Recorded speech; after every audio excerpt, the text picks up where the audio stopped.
everyone, I'm V. I'm Haley. And we're coming here today to play through a game of Villagesong, which is a game of change and leadership based on the tales of ancient Java. Now, this is actually a 3 to 4 player game, and we, due to the current circumstances, couldn't get a third player in. So instead, what we'll be doing today is playing a 2-player demo of it. So we won't be playing the full game, but we'll be playing through all of the rules, so you'll get the flow, you'll understand the flow and the arc of the game. So the very first thing that happens in Villagesong is that we will be picking our leaders and the villages that they come from. So I've chosen to play Santi in the village of Adagan. Adagan is a trading town that is set on the banks of a river where the river meets the sea, and ships come down the river bearing goods and they get traded out onto the sea routes. And it is this flow of goods in and out that is the heartbeat of Adagan. And Santi, as a leader, prosperity is her tag. She's someone who's grown up with growing prosperity. Generosity is the mark of a good leader for her. She loves throwing big affairs and taking care of those around her by ensuring they have too much to eat to finish in one meal. I think the thing she is driven most by in life is joy, seeing joy around her and feeling joy within her. So part of defining our leaders, we'll be answering specific questions that are on the back of the card. So for Santi, is it better to act with agreement or with wisdom? For Santi, I've decided that the kind of person she is, she's definitely the type to act with agreement. And the other question is, should one ever resist the winds of change, or is it best to glide lightly on the breeze? And I think she's a glide lightly on the breeze kind of gal. I'm going to go ahead and introduce my village and the leader that I'm playing. So the village that I've chosen is Langit. Langit is a small village located near the top of a volcano, near a beautiful, pristine crater lake. And that lake has been a really important part of the village for generations. It's something they care for and look out for. And they're quite a spiritual place. The leader that I have chosen is Indra, Guidance. Indra has spent his whole life learning teachings and wisdom from others, and his objective is to help the people of his village by setting an example and by lightly guiding them towards the right solution in each of their problems. His questions are, should we listen to outsiders or trust only our own learnings? And I think he believes that we should listen to outsiders because they can bring in new sources of wisdom. His second question is, does wisdom root in firm traditions or flow with changing tides? And I think he believes that wisdom roots in firm traditions. The things that have been taught over and over again for generations have been taught for a reason, and it's important to hold strong to those things. Now we have our village and our leaders. We will be choosing a bond that connects both our leaders but also our villagers. This is an example of a bond card. This is the river, which connects us as cousins. So I'm going to place that between here on our play area, between Adagan and Langit. Now if you're playing a 3-player game, like you would have one bond this way, and you would also have another bond going to the third village. As we choose this bond, we'll have a bit of a chat about what it means for our leaders to be cousins and define those details. We will also be setting a scene of Santi and Indra as children at the river. So we will do that now. Yeah, I think we should get the idea of like trade goods flowing down the river, probably from Langit to Adagan. I think that maybe they stop in the middle of this river, like so like the flotilla of ships are taking a lunch break or something. And we're using that time to play a game in the water. Like maybe I'm like sitting on the side of a boat and I'm like, Indra, I would like some, 3 rocks of finest quality, because I'm pretending to be like my parents. And you have to like, you're like swimming down and picking up the things. And then I'm like, great. That's not good. You know what I mean? So we're quite young, it sounds like. How old do you think we are? And 6, and you're like 8 or 9. 10, yeah. And I'm imagining, so down the river, we often have like these trades good flowing in, we were saying. So I think a large collection of traders and are coming down from Langit to Adagan, and they've stopped for a lunch break along the banks of this river. They're all having like a great big feast on the banks, and I think Santi, you see, she's 6, and I think she's just kicking her legs off the side of a boat, idly waiting for Indra. She wants to play. Indra is he's still very short, very skinny little boy swimming around in the water. He's enjoying this game, even though you're younger and you're telling him what to do. Yeah, so when you pop up, I think Santi would be like, "No, fetch me more rocks. I require 3 of the finest quality river stones." 3 stones, and he disappears under the water. And then he comes up with 2 stones and a little squirming crab. And he says, "A gift! 2 river stones and the finest crab." I think Santi squeals. Says, "No, I said 3 stones." Oh, sometimes you get better than you asked for. I'm not sure if a crab is better. I think she's got a little stick, and she's just poking the crab a little bit. Look, it's pretty. I think the crab is like moving up towards Santi, and she's like edging away, and then she puts the stick in between. I don't like it. Indra finds this very funny. He laughs. Well, if you want to get me something delicious, I like fish. And I think just as the crab is about to grab onto Santi, like, Indra will come to the rescue and pick it up and dangle it. That's mean.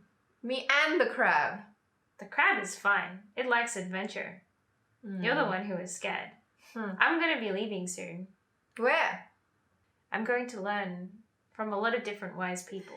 So what are you going to do without me when we trade? Who will you play with? She stands up and walks up to a fisherman on the boat who's like just tidying around, and she's like, "Excuse me, I want to fish." No, everyone's doing their job, Santi. You can't just go interrupting people. Well, I'll share, but I think she does get the fish.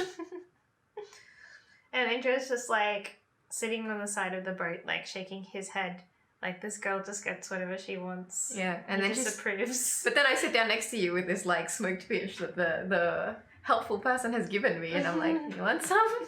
Swimming makes you hungry. And you just hear Indra's belly growl as he like prods the end of the fish and then just like scoops some up and puts it in his mouth. I think that's neat. Yeah. The river flows wide and strong, and so too flows the blood of cousins. So from here, we're going to sort of jump in a little bit, like as though we played the first half of the game. So let's just like... So we've jumped ahead a little bit here, pretending that we've played a little bit of the game. So our villages have got some cards under them already. This bond has a card under it, which we'll explain what that means later on. In Villagesong, the players will take turns, and on your turn, you can do a couple of things. You can either draw one of these change cards in this deck, or you can set a scene. On my turn, I'm choosing to draw this change card. A change card, this is a change card. There's a top half and a bottom half. So when you first draw a card, you will read the top half. In this case, it says, "Barging goods. Up river, down river. We no longer speak of river flow, but of trade flow. The goods come in and out, and we are richer for it." So here's a choice. Do you establish a marketplace to encourage this trade? Or do you send the merchants to trade elsewhere? Why? This is something that would be good for Adagan, really, but I think that Santi feels bad because I think things in Langit haven't been stable for a while, and I think she feels like this is a kindness and a generosity for her to share this prosperity. So I'm going to trade it to, I'm going to send it off. Send it along the river. Send it along the river, Yeah. yeah. So if we see the merchants send it, packing their goods. It's also a way Making to their way. encourage Adagan's commercial interest too, right? Like if Langit is encouraging more trade, that means more goods for Adagan to send off to other places in the archipelago. True. I need to decide whether or not Indra wants to have this marketplace become part of Langit, or I can also refuse this offer from Santi and put this card under the bond, which would lead to the bond breaking down as I'm saying, why are you sending these things to me? Why are you doing this to me, Santi? Why? But in this case, a lot that we didn't see has happened to Langit. People went off to war. An advisor came from the Great Kingdom. And so Langit has already been opened up to a lot of forces from the outside. And I think Indra is thinking that there is no way that Langit can avoid outside influence. So it's better that this influence should become within Langit's sphere of control. If you have a marketplace within your own village, then that becomes part of your village culture. You have the influence over that. He will invite these merchants in to build a marketplace. The devil you know. What I'm going to do now is I will resolve the bottom half of this card. Yep. So I'll read it out.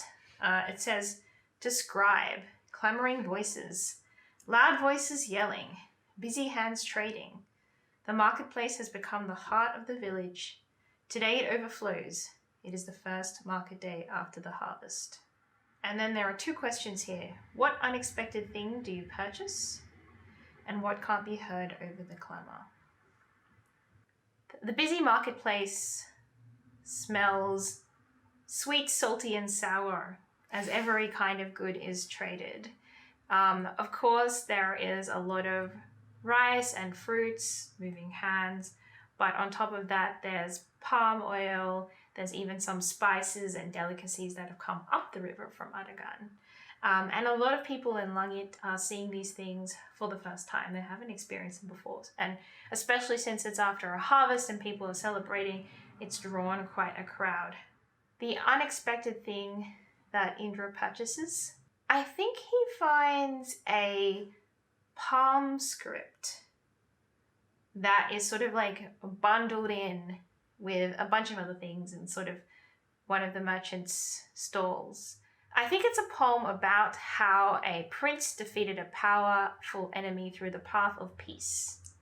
He remembers this poem from his earlier days when he was studying, and in a lot of ways it's a path that he's sad that he didn't pursue more actively when the war came. So he buys this palm script for himself. I have a question. Okay. My question was simply, what did you trade for this? Indra traded a gift that Santi gave him. Sorry, Santi. You know what it is? I think it is a umbrella that Indra doesn't really see the need for, in that he kind of likes the feel of the elements having their effect on Langit, and so he's just like, I'm never going to use this. What was your second question? My second question on the card is, what can't be heard over the clamour? Ooh, that's interesting. Yeah. So one of my previous cards was that an advisor came from the Great Kingdom and instilled themselves in my village. And I think that the advisor is still trying to state their position, still trying to have influence, and sort of, you know, maybe try and bully some of the foremost members of Langit. But by letting in this change, it's having a natural effect on the ebb and flow of the village that is drowning out one voice. Now that I've done this, I'll pop it under my village so that it will form part of my poem at the end of the game. Yeah, so that was my turn. So now it'll be your turn, Hayley. You may choose to draw a change card, or you may set a scene. I will draw a change card. Let's see what we have here. So, a temple to the king. Oh boy, I just made headway on these Great Kingdom people. Let me read this. The envoys of the Great Kingdom came, ready to sing praises to their powerful king. They can share his mystical strength with you, they say, by building a grand temple to his ancestors. Do you accept and build the temple? Or do you tell of the troubles of the next village greatly in need of the king's benefice? Why? We're just... I'm sorry, Santi, or rather... Excuse me, after my gift of the merchants? Well, I'm sending a great gift back to you, a temple that will grant you the mystical strength of the king. Aragan, while a prosperous place, is a place where there are many temples to many ancestors, is what Indra is thinking. And therefore, a temple to the king wouldn't rock the boat too much. Whereas in Lungit, the temples and the worship are given to the crater lake. And that is like the essence of Lungit's daily practice. And so... We're already so diluted. Yeah, exactly. It doesn't matter. And so I think Indra says, you know, we're just a small and humble village. A grand temple for a grand village like Aragan. Here you go. He sends them down the river to you. Sends the envoys down the river. Okay. So here's the thing. Earlier, I put up a great big fuss about how I would not stand for this kingdom and this bully boy tactic of envoys of the king. So let me demonstrate a second thing that you may do, which was alluded to before, is if you are sent a card, you don't want to describe the exuberant worshipper in your village, then you may refuse at the cost of something. So you can either place it face down under your leader, which means that you will be refusing it at great personal cost, or you can put it face down under the bond, and the cost in this case would be the relationship between the two villages. Right, and that's your way of saying, how could you do this to me, kind of thing. Well, in this case, I think what it is, because I think I'm going to put it under a bond. Okay. It's not so much that it's the temple being built in Aragan that hurts Santi's feelings. I think that when the envoys come to Aragan, they say, we've been told of your great need for our guidance and our strength. And I think that it's actually that Santi, even though in her heart of hearts she knows that that's probably just something Indra said rather than what Indra thinks or feels or means, I think it still hurts her, because I think she like thinks that you still think of her as a child who needs strength and support. I love that. And like it makes her feel small. Like it makes her feel like that child kicking her feet at the side of the boat, getting you to get her stuff because she can't swim herself, you know? Right. She basically says no in her own way, which is like to throw them a going away feast. Yes, that is very Santi. I love it. Like, you've traveled far, that's great, we'll think about it, but here's a great feast for your, departure. Yes. And that's what she does. So I'm going to put that on this, under a bond. A bond card, it has a condition, flip this when 2 changed cards have been placed under this card. So in this case, my refusal of these envoys was the second card. So that means we're now going to be flipping this bond to the other side. And this side, the bond of cousins is disregarded, so the river disregards those upon its waters. So when a bond does flip, it means that your relationship has been strained so much that it's broken, but also because the island feels this, that the river itself also breaks. What we see is that like, a big deluge of water, I think it's been raining quite a lot, breaks open parts of the river so that it is running faster and more dangerously. And we see like boats struggle to control and they're careening in that water. We see like probably like a landslide and like these rocks tumble in. I think we get a moment of like Indra looking down the river being like, oh, our boats were meant to go down there to trade, but we can't travel there now. It's too dangerous. I think he makes a little paper bark boat and like watches it symbolically flow down the river and get destroyed and pummeled by the swirling tide. Yeah. Oh, then it's your go actually. Yeah, so let me just talk about the significance as well of actually flipping a bond to this side. Apart from the fictional circumstances that we've sort of talked about, it means that you're unable to send those cards down or up the river anymore. The connection between our village is cut off. Yes, so we are no longer able to do that. So, a demon's gift. In the deep forest, the Fang Demon Queen offers you great power. An elixir, sticky and sour for your fighters. She says it will make them undefeatable.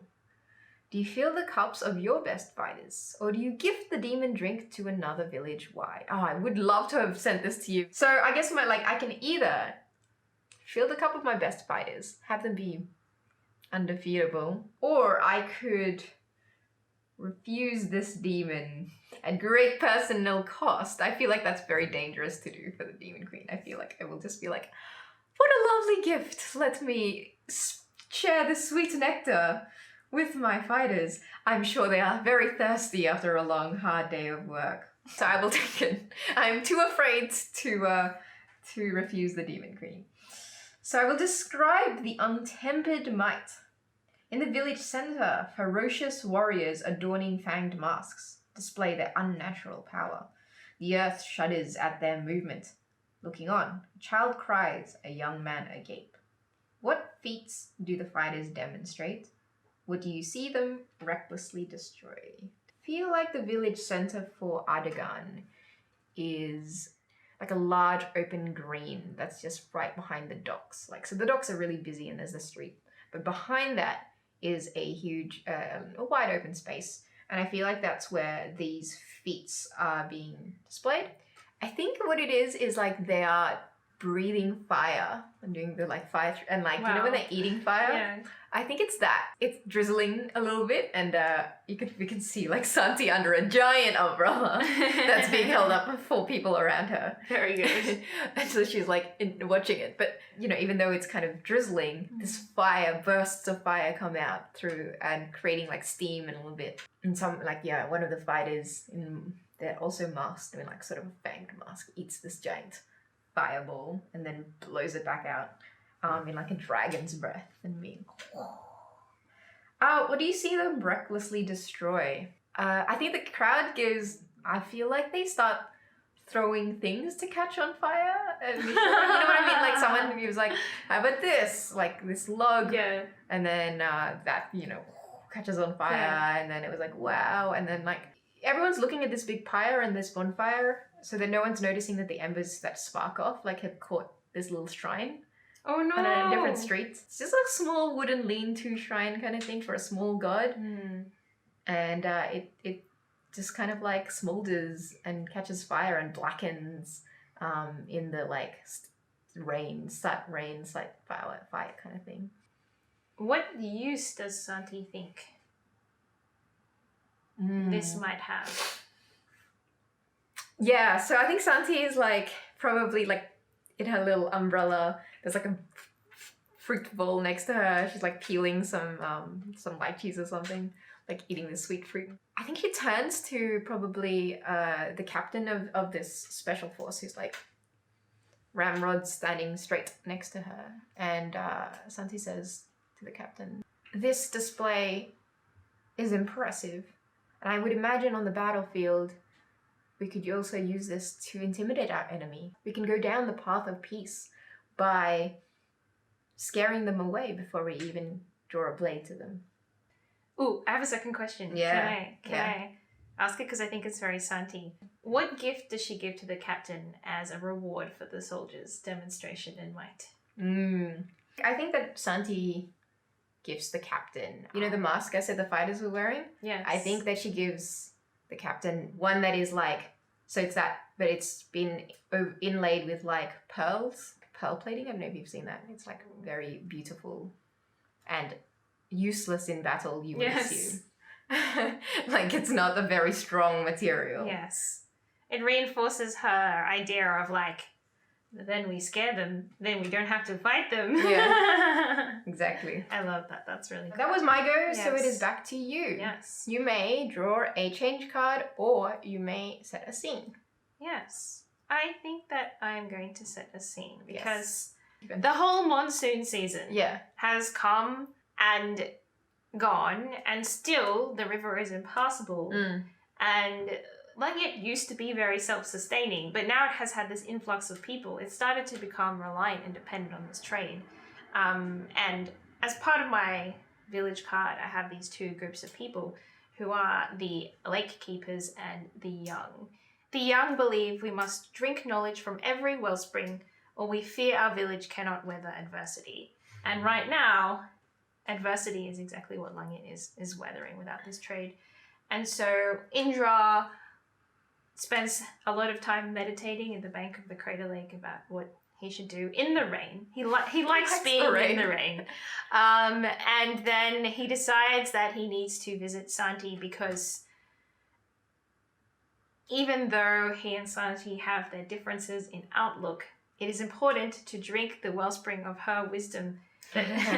Seeing as Langit is trying to learn to operate with both incoming and outgoing. Also, he feels that he hasn't heard from her in quite some time. Yes. And fears she may not have reacted well Silent treatment to the gift of the temple that he arranged for her. Yep. He's going to embark on a long and perilous journey to walk along the riverbank.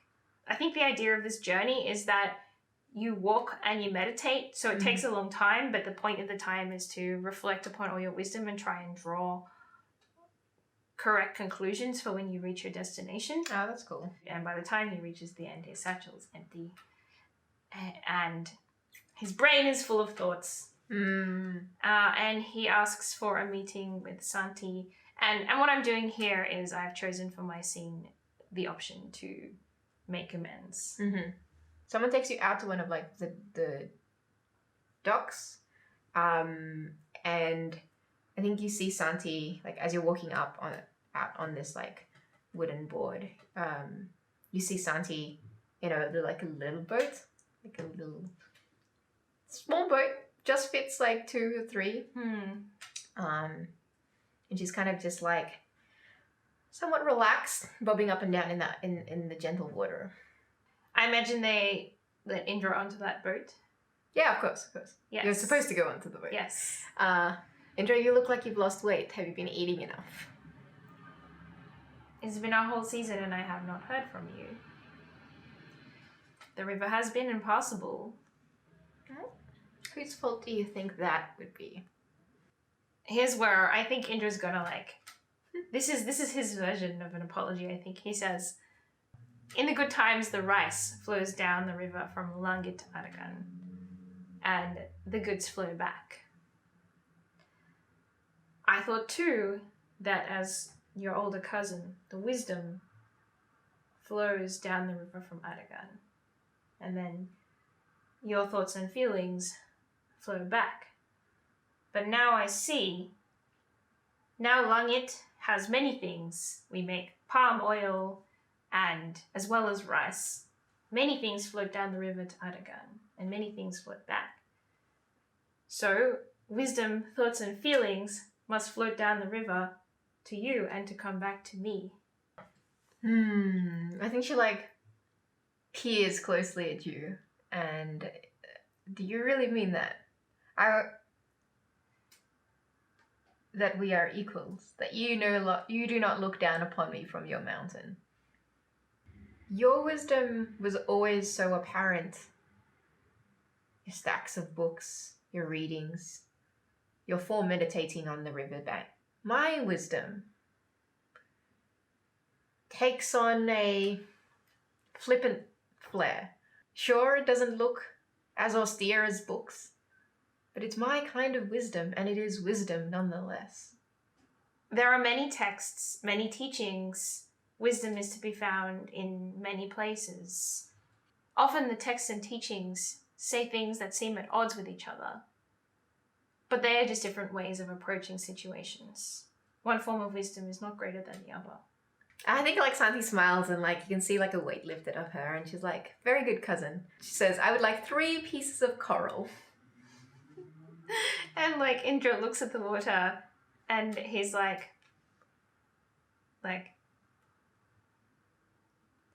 you serious? That's his expression. He doesn't say that. I think she has a dare you to face. I think Indra smiles a little bit and he pulls out a couple of palm scripts from his, he takes off the outside of his, cloth, the outside cloth, and he takes off his necklace and he pulls out a few palm scripts and piles them in there. And then he dives into the water and he dives down to the beautiful coral, and I think as he does so, a rush of like youthful joy sort of sweeps over him as he challenges himself to go further to the bottom.